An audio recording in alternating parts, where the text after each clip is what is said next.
May 16, 2015. The commencement ceremony for the UNC Chapel Hill Gillings School of Global Public Health. I was in the third row in a black gown and a blue hood, about to become the first person in my immediate family to earn a graduate degree. 6 years of work. An undergraduate degree on a partial scholarship. 2 years at a county health department. A master's program I paid for through a research assistantship and Thursday and Friday mornings behind a coffee bar on campus.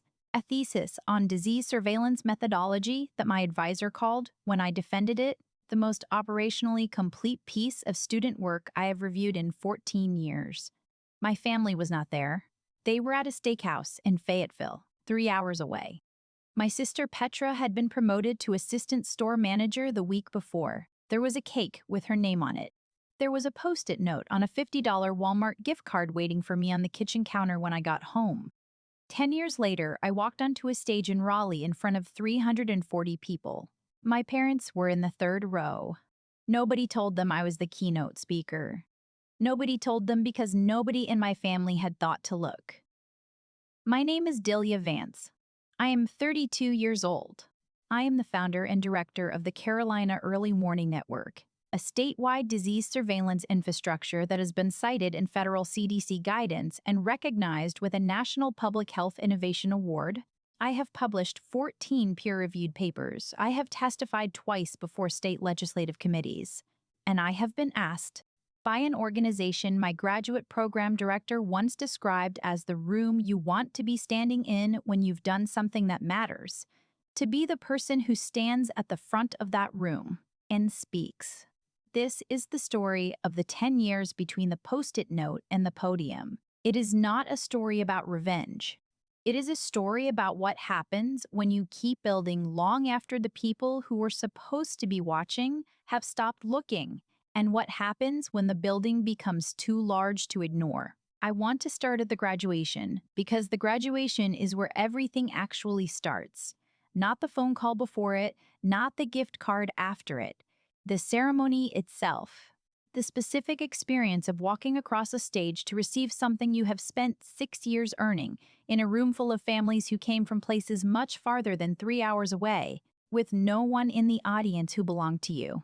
I had known for 4 days that my family was not coming. My mother, Lynette, called on a Wednesday. She said, "Honey, we already made the reservation. Petra's worked so hard for this." I said, "I know. So have I." There was a pause. The specific pause of a person who has said something that landed incorrectly but does not intend to revise it. Then she said, "We'll celebrate with you when you're home." I want to stay with that sentence for a moment because it is the sentence the whole story turns on. We'll celebrate when you're home. It is a sentence that sounds like a promise and functions as a deferral. It says, the real celebration is coming, just not now, just not here. Just not at the ceremony itself, where you will walk across the stage in the gown and the hood in front of everyone who worked beside you for 2 years and their entire assembled families. They did not celebrate when I got home. There was the gift card on the counter. There was the Post-it note. Proud of you, in my mother's handwriting, the looping cursive she uses for grocery lists and birthday cards. There was dinner on the second night, a regular weeknight dinner, nothing special. Petra was there and talked about the new responsibilities of her assistant manager role. The conversation was about Petra's store. I ate my food and drove back to Chapel Hill the next morning. I have thought about that graduation many times in the 10 years since. Not with the burning quality of a wound that will not close. I am an epidemiologist. I think about causation more than I think about injury. But with the precise, recurring attention you give to the origin point of a pattern you are still working to understand.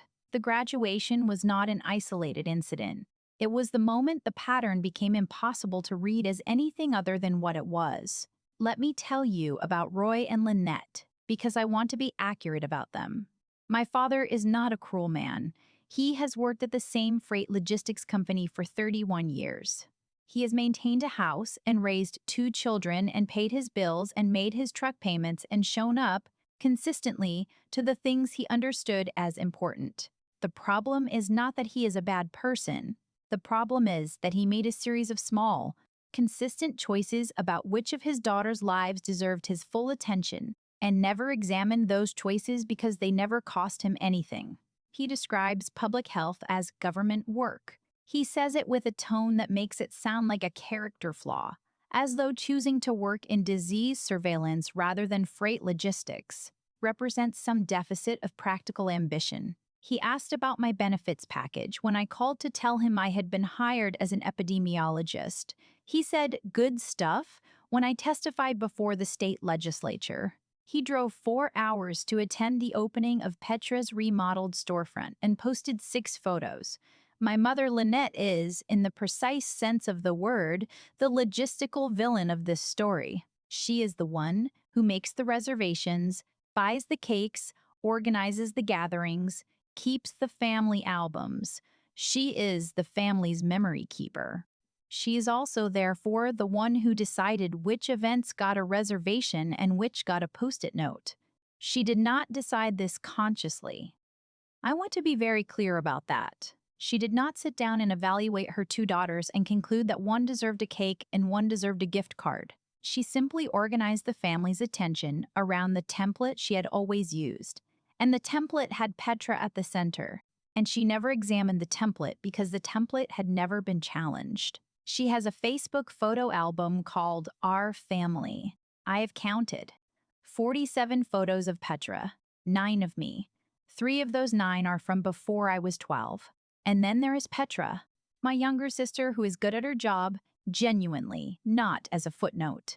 She has built a real career in retail management. She is now a district manager overseeing 8 locations. She is capable and driven and has earned what she has. She is also someone who has never once asked me, in 10 years of my running a nationally recognized public health program, what my work actually involves. She shared the legislative testimony article with the caption, "My sister," and 1 exclamation point.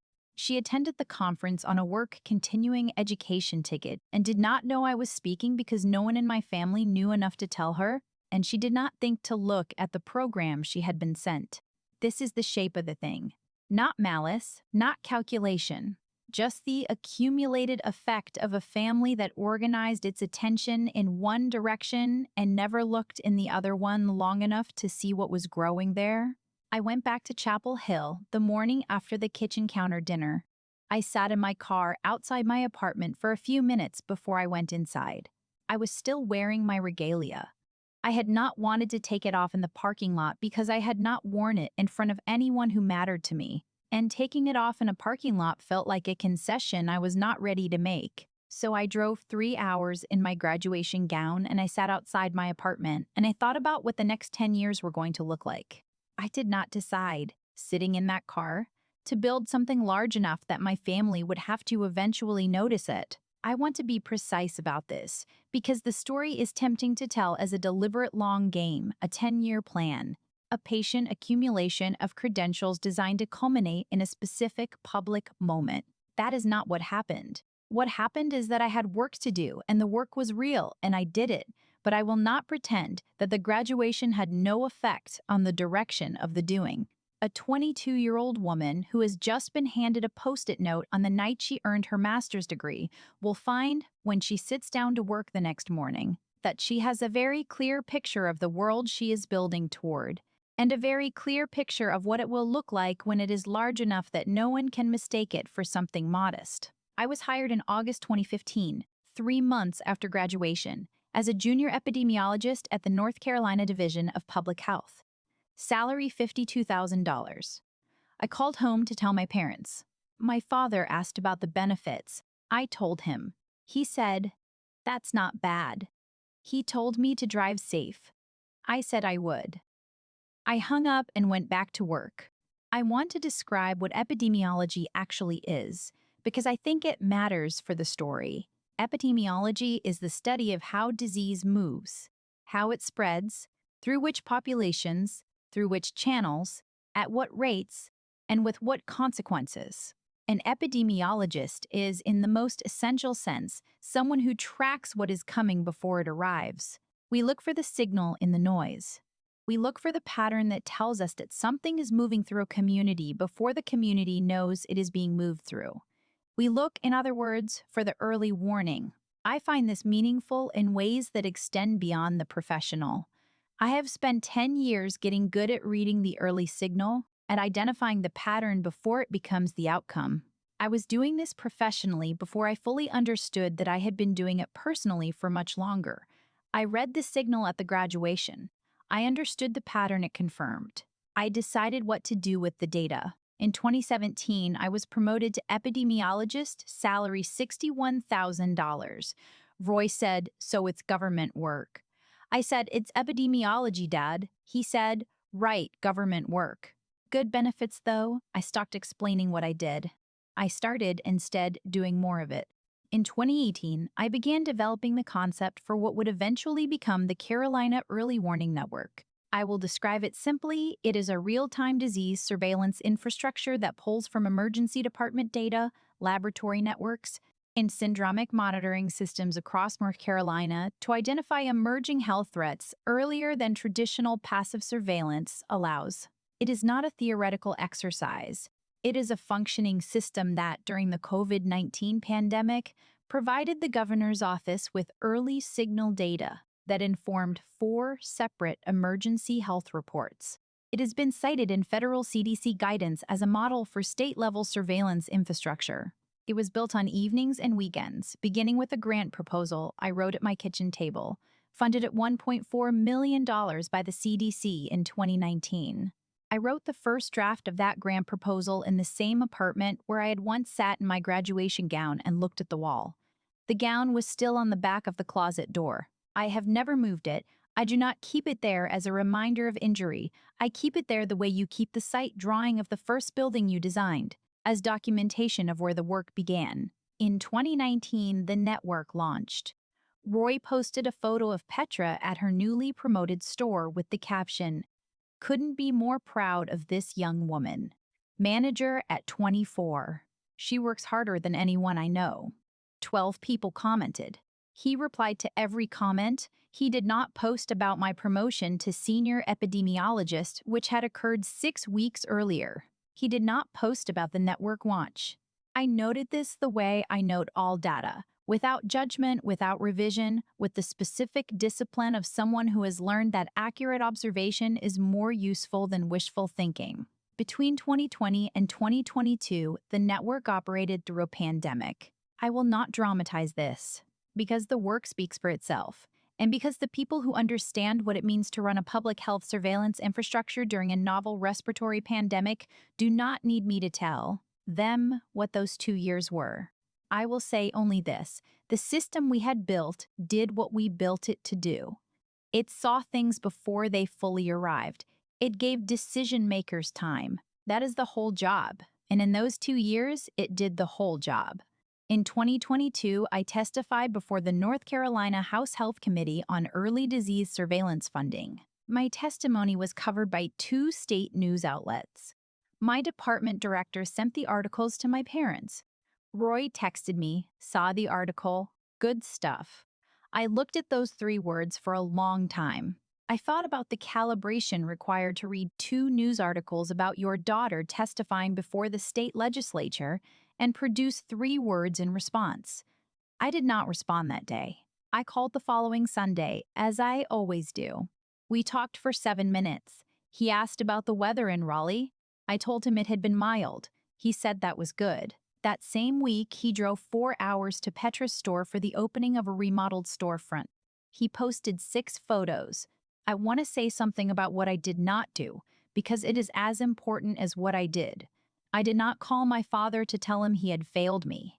I did not send my mother an accounting of all the moments she had organized around Petra and away from me. I did not make a scene, issue an ultimatum, or draw a line. I am aware that for some people this looks like passivity, like the failure to assert a legitimate grievance. I want to explain why it is not. I am trained to think about interventions. In public health, an intervention is only as good as the system it is designed to change. You do not intervene in a system before you understand its structure. and the structure of my family's attention was not something that could be changed by a confrontation, because the structure was not the result of a decision. It was the result of a pattern that had calcified over 20 years and that no single conversation was going to revise. What a conversation would produce was noise, temporary disruption, genuine distress on all sides, and no structural change. What I could produce by continuing to build was something that would require the structure itself to reckon with what it had not tracked. So I built. In October 2024, I received the CDC Public Health Innovation Award at a ceremony in Atlanta. Dr. Simone Akabe, my thesis advisor, the woman who took me to dinner on the night my family was at a steakhouse, who has been my closest professional mentor for 10 years, was seated beside me when they called my name.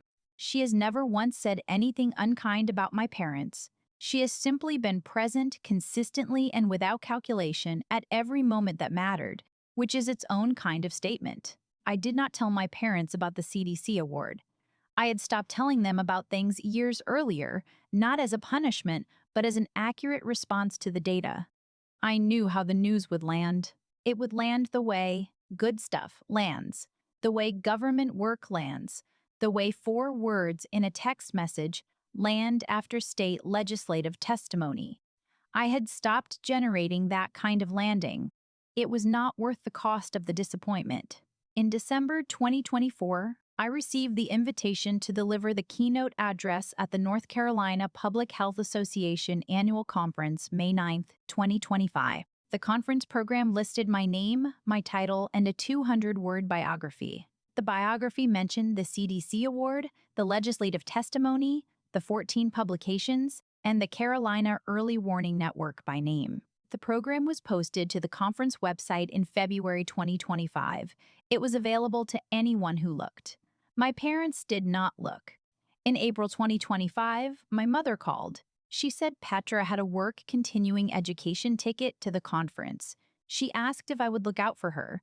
I said, "I'll be a little busy that day, Mom, but I'm sure she'll be fine."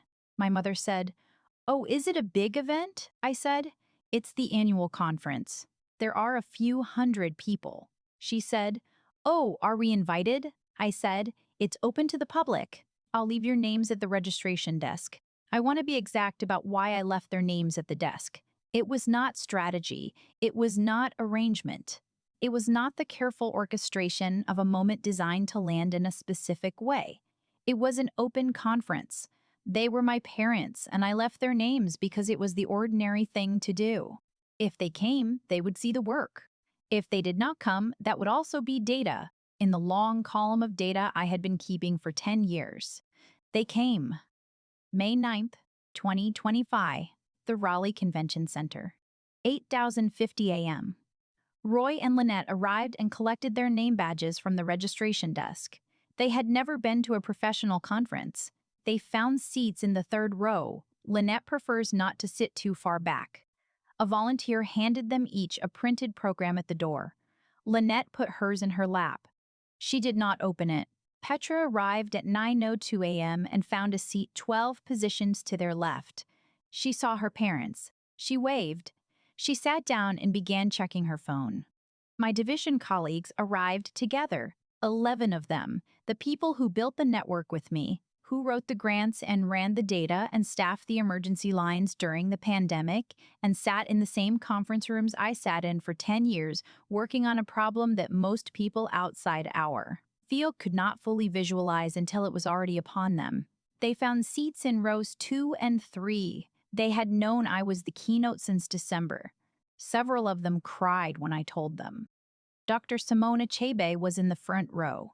She had been there since 8:30. At 9,000 a.m., Dr. Walter Ossie, president of the NC Public Health Association, a man with the particular authority of someone who has spent 30 years in a field and knows exactly what the work costs, took the podium. He welcomed the room. He thanked the sponsors. He said the association was honored to introduce this year's keynote speaker. He picked up the card with my biography. He began to read. He said my name. Lynette opened the program. He said epidemiologist and program director, NC Division of Public Health. She found the keynote page. She read my name. She read it again. He said founder and director of the Carolina Early Warning Network, a statewide disease surveillance infrastructure cited in federal CDC guidance as a model for state-level public health response. Roy went very still. His hands were in his lap. He was looking at the stage. He said recipient of the 2024 CDC Public Health Innovation Award. Lynette put her hand on Roy's arm. He said author of 14 peer-reviewed publications in epidemiology and public health surveillance. Petra looked up from her phone. The screen went dark in her hand. He said, please join me in welcoming this year's keynote speaker, Dr. Delia Vance. I walked out from the wings. I have delivered a great many presentations in my career. I have spoken in legislative chambers, at federal agency briefings, at research symposia, at emergency response coordination meetings at 2 in the morning with the particular clarity that comes when the stakes are high enough that performance anxiety becomes irrelevant.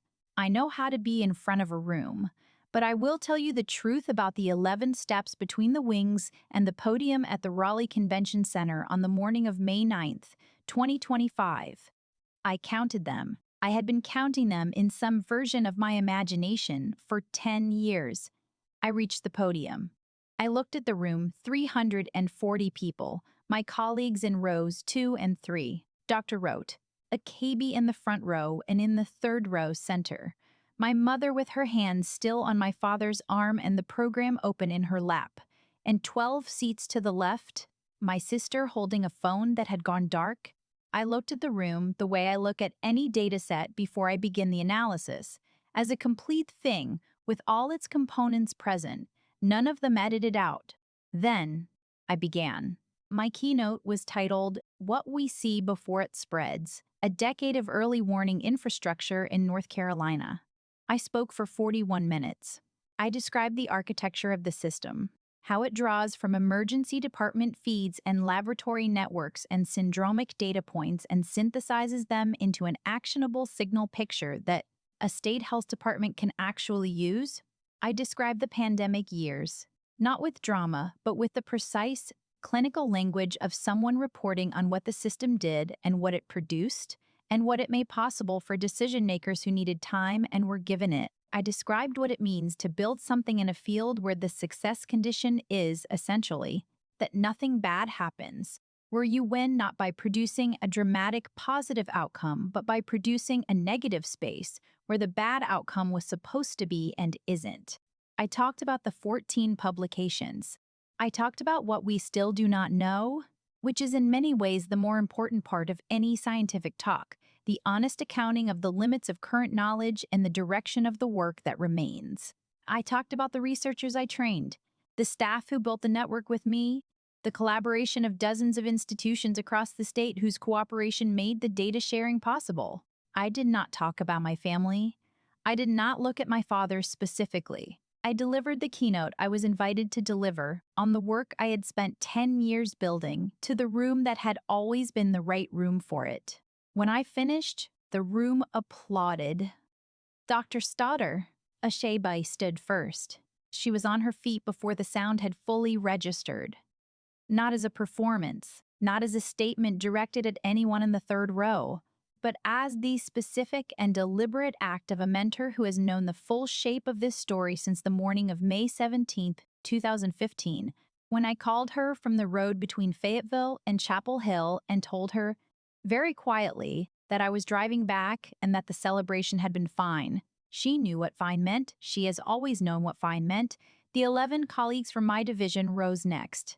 Then the rest of the room, in the rolling way that standing ovations actually happen, not simultaneously but in a wave, each person making their own decision, which is somehow more meaningful than all of them deciding at once. Roy and Lynette were standing. Roy's hands were coming together repeatedly. He was looking at the stage with the expression of a man watching a decade of his own accounting come due in a single, continuous 41-minute audit.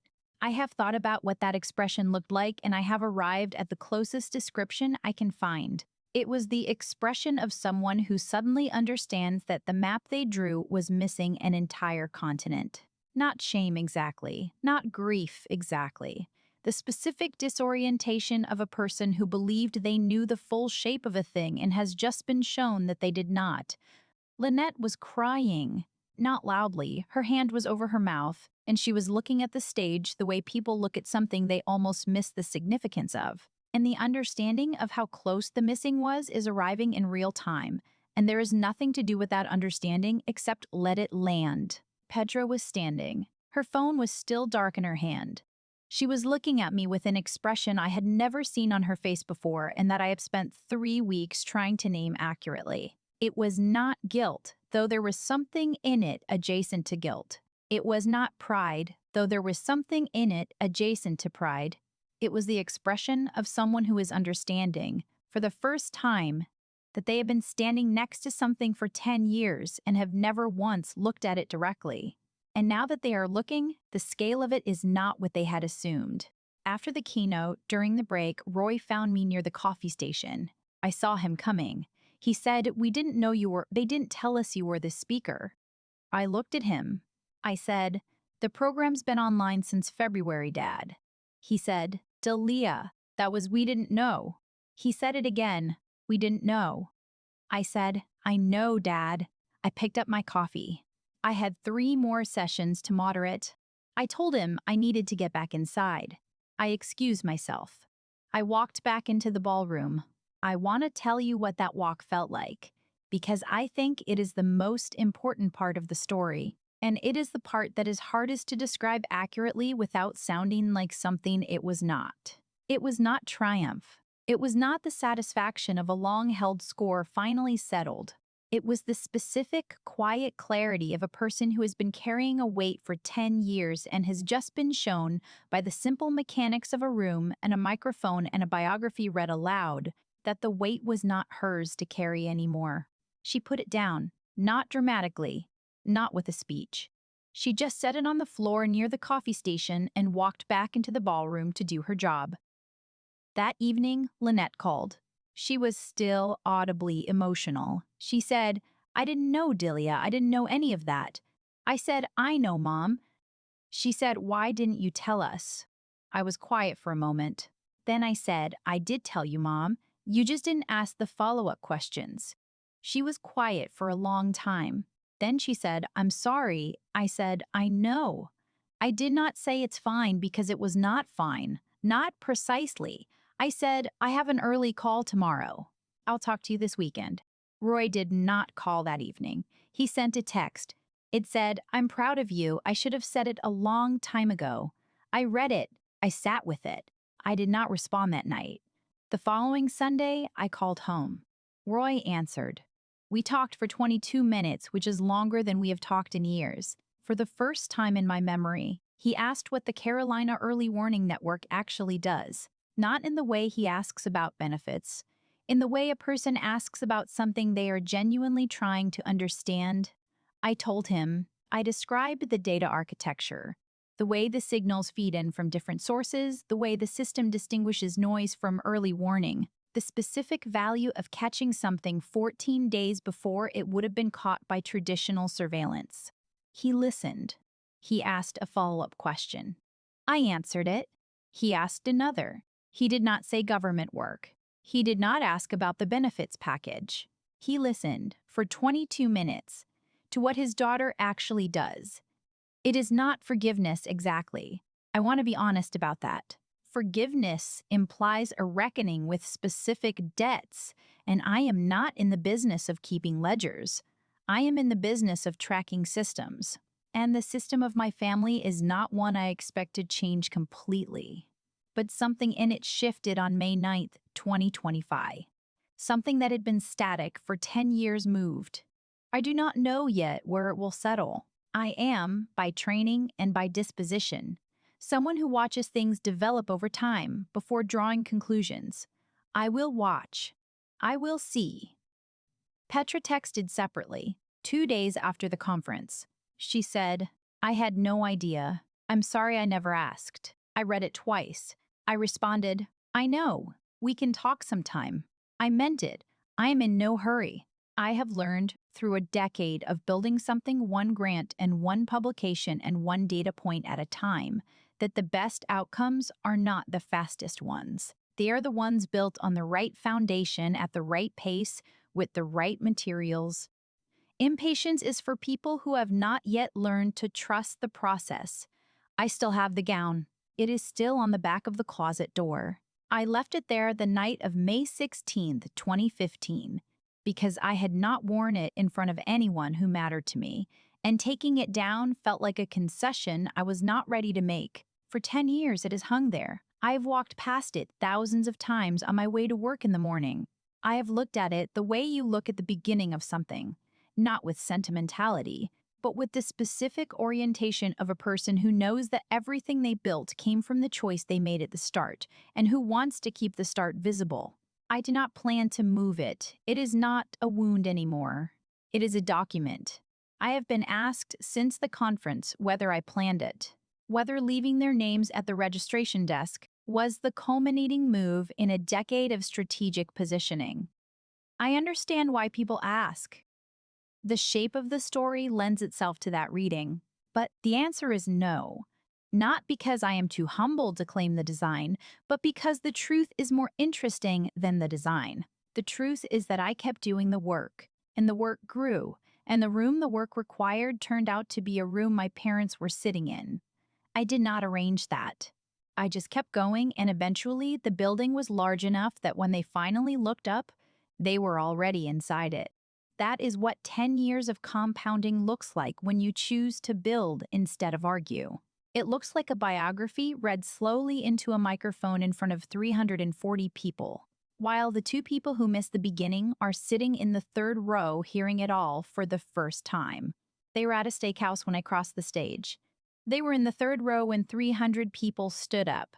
I didn't arrange that. I just kept building, and eventually the work put them exactly where they needed to be to finally see it. Before you go, I want to ask you something. Has someone in your family missed something that mattered? Not out of cruelty, but out of not paying attention. And did they ever understand what they missed?